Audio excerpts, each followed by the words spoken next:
Check. Good morning. My name is Edgar. Nice to meet you. But you can call me Eddie. All right. So, question one: what is my favorite thing about being a teacher? Well, the one thing I love the most about this job is that I am able to help people, and I'm also able to teach them new topics. Specifically, when it comes to learning English, it's not just grammar and vocabulary.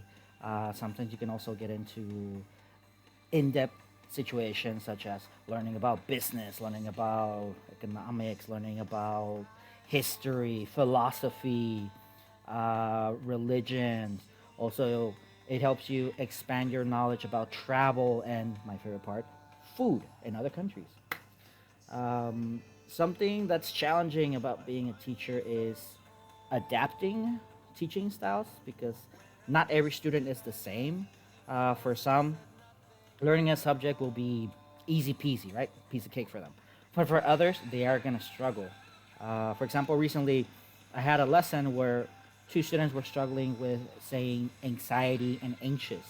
So we had to take a little time and just practice anxiety, anxious. And I told them there is the X sounds different between both of these words for some reason. So anxiety, making the K sound, and anxious. So it's more like a ch sound, right? And we just practice, and after a little bit, they got it. So yeah, adapting teaching styles to different students is the most challenging part of this job. Um, what do I think is challenging about learning a new language? Oof. Honestly, vocabulary and grammar. The biggest thing is just remembering how to say the words, using proper sentence structure, and also something that's challenging, specifically when learning English, is pronunciation. Because English, let's be honest, English is a weird language. Give you an example. When you combine G and H in words, it can have the G sound, like in ghost. It can have an F sound, like in tough and rough. Or it can just have no sound at all, like in the word through, right? So I think that's the most challenging part, knowing what pronunciation to make for different words, different combinations of letters, and even sometimes how one letter can have different sounds. Let's see. Can you tell us about time I made a mistake with a student? Ooh, where to start? Sometimes I may make mistakes with the pronunciation of words, because maybe it's a word that I haven't seen as well. So if that happens, I'll just go actually check how it's said, and I'll correct myself and I'll tell them, oh, sorry, this was my mistake. I apologize.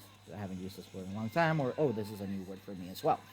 Other mistakes can be like giving the proper definition for a word, because sometimes, as you know, certain words may have different definitions. So according to what the lesson is, I might have to give the definition that's only suitable for that lesson.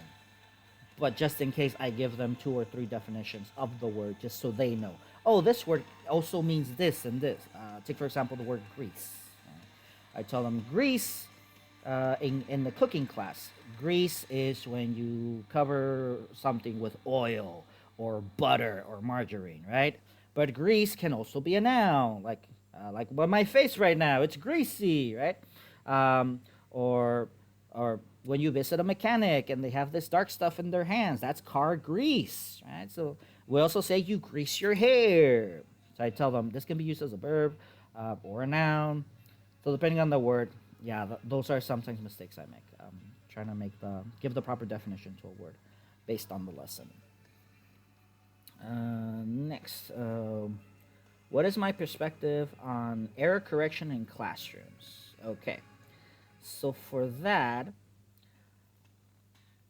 it depends on the error. It depends on the mistake they're making. For example, if I have a student reading something, I'll correct them at the end. But if I notice it's like a pronunciation of a word and they're making the mistake more than two or three times, I'll kind of chime in and tell them this is how you say this word. So let's practice it together, and I'll try reading again. Um, yeah.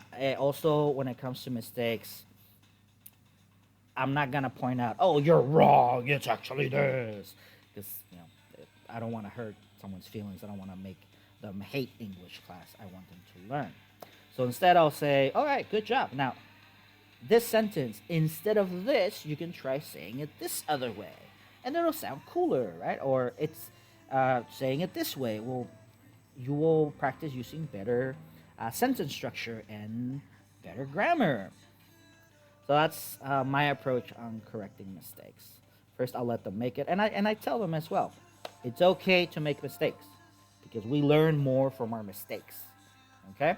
If I always told my students, "Oh, good job," even if they're doing a terrible job, I am not helping them at all. And that's my point of view there with mistakes. And finally, what could I do if? Oh, not finally, sorry. What could you do if a student seems nervous or untalkative? Okay, that has happened a lot to me in lessons and in person. I try to find common grounds. I try to get to know them. For example, I have a student that's really shy, but let's say I know they like Pokemon. I'll make the examples with Pokemon, and then they get all excited. Or if I know they like playing video games, computer games, I'll make the examples with video games, and they get excited. Pretty much is trying to get them out of their comfort zone. Next, company culture important to me. I would say yes, because you can learn a lot about a company if they do have like a proper company culture, if management is involved with their employees, if the means of communication are easy to access and it's not hard to like get a hold of someone if you need help, if you're having issues like technical issues during the lesson and stuff like that. So for me, if a company culture is all about communicating, is all about helping each other out and bringing out the best in each of the teachers so they can help the students bring the best in them, then I'm all for it. And do I want to know more about Craving English? Yes, I would like to know. So based on what I've read, it says that the students are mostly in Costa Rica, right? I was wondering if there are any plans to expand to other Latin American countries, like plans of opening this in Mexico, Argentina, or any plans of getting also students in other time zones, for example, students from Europe or students from Asia, which that's my expertise. I've been teaching students from China and Taiwan, Korea in the last 3 years. And that's it for me. Thank you. Thank you. I hope you consider me for this job, and it's been a pleasure. Again, my name is Eddie. Adios. Take care.